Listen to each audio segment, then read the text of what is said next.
హరి ఓం. News pulse స్వాగతం. వాగర్ధావివ సంపృక్తౌ వాగర్ధ ప్రతిపత్తయే జగతఃపితరో వందే పార్వతీ పరమేశ్వరౌ. మరి రానే వచ్చింది ఆషాఢమాసం. ఆషాఢమాసంలో చేయవలసినటువంటి పూజా పరిహారాల గురించి ఈరోజు మనం తెలుసుకుందాం. ఆషాఢమాసం చాలా విశేషమైనటువంటి మాసాల్లో ఆషాఢమాసం చాలా విశేషం. ఏమిటండి విశేషం? ఈ మాసం నుంచి మనకి వర్ష ఋతువు ప్రారంభించబడుతుంది. ఈ మాసంలోనే రవి కర్కాటక రాశిలో ప్రవేశించడం వల్ల దక్షిణాయనం ప్రారంభమవుతుంది. మనకి ఉత్తరాయణం దక్షిణాయనం వచ్చేటువంటి రెండు అయనాల్లో రెండో అయనం దక్షిణాయనం. దీనికి పితృదేవతలకు ప్రీతైనటువంటి అయనం దక్షిణాయనం. మరి ఆషాఢ మాసంలో రవి ఈ ఆషాఢ మాసంలో కర్కాటక రాశిలోకి ప్రవేశించి మకర రాశిలోకి వచ్చేంత వరకు ఈ యొక్క 6 మాసాలని దక్షిణాయనంగా పిలువబడతారు. ఈ మాసంలో చక్కగా దానము, నదీ స్నానము, సముద్ర స్నానము, వ్రతము విశేషమైనటువంటి ఫలాలను ఇస్తాయి. కాబట్టి ఆషాఢ మాసంలో వచ్చేటువంటి శుద్ధ పంచమి స్కంద పంచమి అంటారు.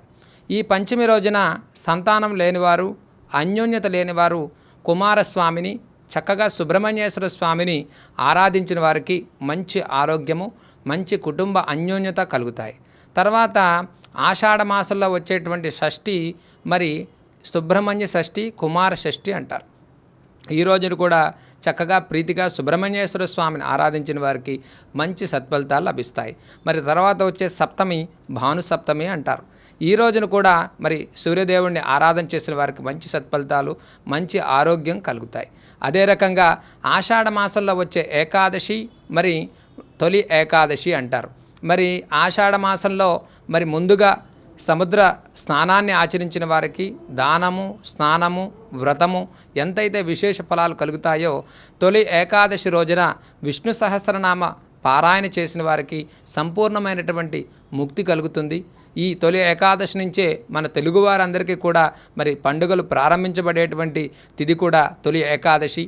ఈ రోజున చాతుర్మాస వ్రతం అనేటువంటి వ్రతం ప్రారంభించబడుతుంది.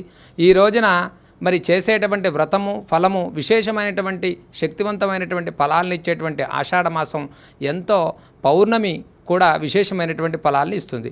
కాబట్టి ఆషాఢ శుద్ధ పౌర్ణమి గురు పౌర్ణమి త్రిమూర్తి స్వరూపమైనటువంటి మరి బ్రహ్మ విష్ణు మహేశ్వరులు అనుగ్రహించేటువంటి మాసం. కలియుగంలో మనం భగవత్ స్వరూపంలో చూసేటువంటి గురువుగారి యొక్క స్థానాన్ని గురు పౌర్ణమిగా పిలిచేటువంటి ఈ గురు పౌర్ణమి ఆషాఢ శుద్ధ పౌర్ణమి. దీన్నే వ్యాస పౌర్ణమి అని కూడా అంటారు. కాబట్టి మరి గురుదోషం కలిగిన వారు మరి చదువు తక్కువగా ఉండేటువంటి విద్యార్థులు కూడా ఈ గురు పౌర్ణమి రోజున చక్కగా గురువు యొక్క అష్టోత్తర నామాన్ని చేసి చక్కగా దగ్గరలో ఉన్నటువంటి గురువుగారి దర్శనాన్ని చేసి వారికి తాంబూలాన్ని ఇచ్చి వారి ఆశీర్వచనం తీసుకోవటం ఎంతో విశేషమైనటువంటి ఫలాలను ఇస్తాయి. కాబట్టి ఆషాఢ మాసం అంటే ఇది శూన్యమాసం అని కూడా అంటారు. ఆషాఢ మాసంలో వివాహమైనటువంటి దంపతులు మరి కుటుంబ స్థానానికి దూరంగా ఉండి ఈ మాసం రోజులో అత్తగారికి దూరంగా ఉండాలని చెప్తూ ఉంటారు. కాబట్టి ఆషాఢ మాసంలో వర్ష ఋతువు కూడా ప్రారంభమవుతుంది. కాబట్టి దీన్ని అనారోగ్య మాసం అని కూడా పిలుస్తూ ఉంటారు.